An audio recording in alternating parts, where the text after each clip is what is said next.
Welcome you guys to Chris Wrestling Reviews. I'm back again with a Smackdown review, you guys, on today, here, August 22nd. So, you guys, Motor City Machine Guns and the Miz and Miz Awesome, whatever you want to call them, they would break character because you heard the crowd in Devil and Iron was like, we want Miz, and of course you can see as well with Carmelo Hayes end up breaking character. The match was definitely pretty cool.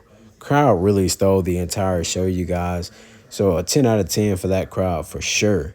Of course, Carmelo Hayes hit a move, but he didn't really capitalize on it. So he ended up going to the outside on flipping on Alex Shelley.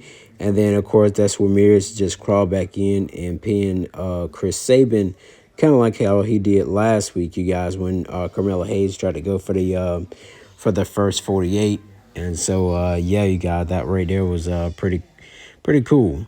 We did get some spots, throughout the show, you guys, where the Wyatt Six, the SmackDown Tag Team Champions were staring at The Miz and Carmelo Hayes. Right here, you guys, kind of like behind Solo Sikoa, we ended up getting where on one side we seen Dexter Loomis, and on the other side, in that little green little areaway, we end up seeing Uncle Howdy. So I'm glad how WWE is putting this together. And we did hear a couple of days ago that the Miz, not the Miz, well, yeah, the Miz, the Wyatts really don't like the Miz. And so that all kind of started on Raw with Kieran Cross and all that stuff, you guys. And so we ended up also having where Meechin looks like she could be watched by Nikki Cross, Sister Abigail, or whatever you want to call it. And with that being said, you guys, what is she gonna do? Is she's gonna kidnap somebody, or what's gonna happen, you guys? Would they play like a missing segment or what? Now, of course, Piper Niven did go one-on-one with Charlotte Flair, where Charlotte Flair was of course pinned by Piper Niven. That's a great way to actually go after a multi-time women's champion and actually beat her. And of course, you've seen with her, Chelsea Green actually cost Charlotte the match. But it's only right to actually set up the match for next week, as you've seen, where it's for the SmackDown Women's Championships in Lyon, France, where we'll have Piper Niven and Elba Fire versus Charlotte Flair and Alexa Bliss. So Alexa Bliss will be back next week on the Friday Night SmackDown. And then, of course, you guys, WrestlePalooza is an old ECW kind of like event from what I've heard. That'll be on Saturday, September the 20th at 7 p.m. Eastern time. So hopefully you guys will be watching. I don't think a lot of people will because they really don't want to see Brock Lesnar on the show. But anyways, let's continue to go. So Logan Paul would actually, get trashed by the fans, like F you, Logan, you suck. Shut the F up and all that stuff right there, you guys. And of course, he was getting frustrated over and over again. But Cena did grab the mic and then overall tell Logan Paul, that he's, only in the company because, he's trying to, promote his, his prime drink and pretty much trying to like just overall steal. And he called Logan Paul, he said he's not an outsider, he's just a parasite. I thought he was going to call him a leech, you guys, but that didn't actually happen. But it was definitely pretty cool to hear John Cena and Logan Paul go at it. You could tell how serious both of them were. Logan Paul kept pushing John Cena, pushed off his hat, and of course John would get Logan Paul up for the AA. Not as fast, of course, because Cena has to literally grab you up slowly and then flip you over. Of course, after he got dropped, we did see Drew McIntyre backstage, and he was pretty much, telling Logan Paul, you like what I did to Cody last week. You should make everything count. But with that being said, I kind of like how Solo Sikoa ended up getting brawled by Sami Zayn out there.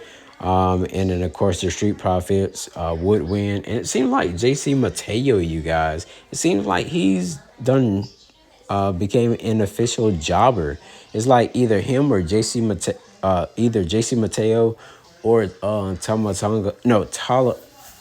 Excuse me, Tongaloa are always the two to get pinned.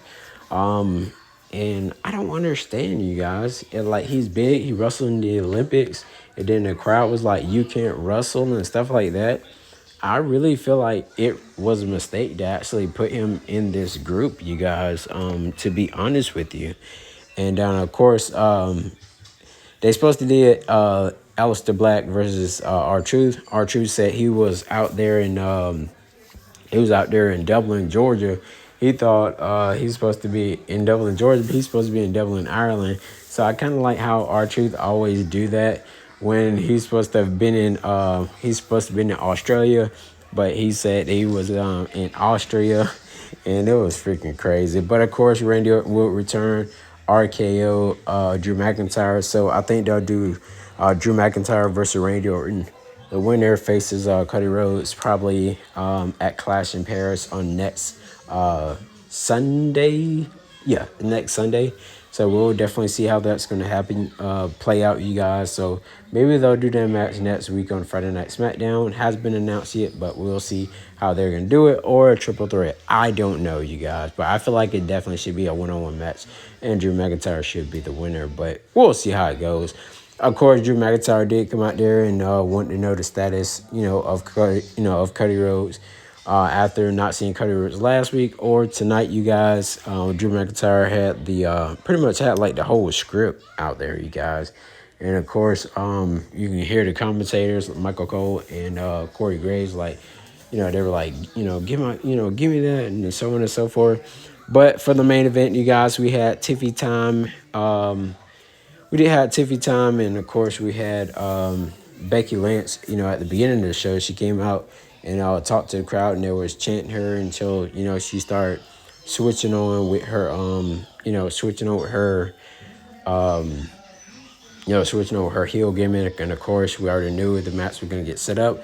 Well, we had Jade Cargill and Tiffany Stratton went toe to toe in the tag team match versus Nia Jax and who else was it? Nia Jax and Becky Lynch. And this was the first time we seen Jade Cargill and Becky Lynch actually faced off with each other. And of course, Becky Lynch was, playing, like she, don't want to be there and all that stuff, you guys. Of course, John Cena would get told by Nick Aldis that he talked to Brock Lesnar. And then after then, Logan Paul would come and just knock John Cena's jaw right off his mouth, you guys. And I was like, God dang. I was like, what did Brock Lesnar say? Is he coming to Clash in Paris? Is he coming next week on Friday Night Smackdown in Lyon, France? What's going to happen, you guys? We don't know. We're definitely going to have to see what did Brock Lesnar say. Or is he just going to pretty much overall pop up or however? But it's very interesting to see, you guys. Rating on the show, you guys, I would have to give it an 8 out of 10. Better than last week's Friday Night Smackdown. Has some entertaining stuff and all, you guys. But Chris Russell Views out. I'll see you guys in the next video. Peace.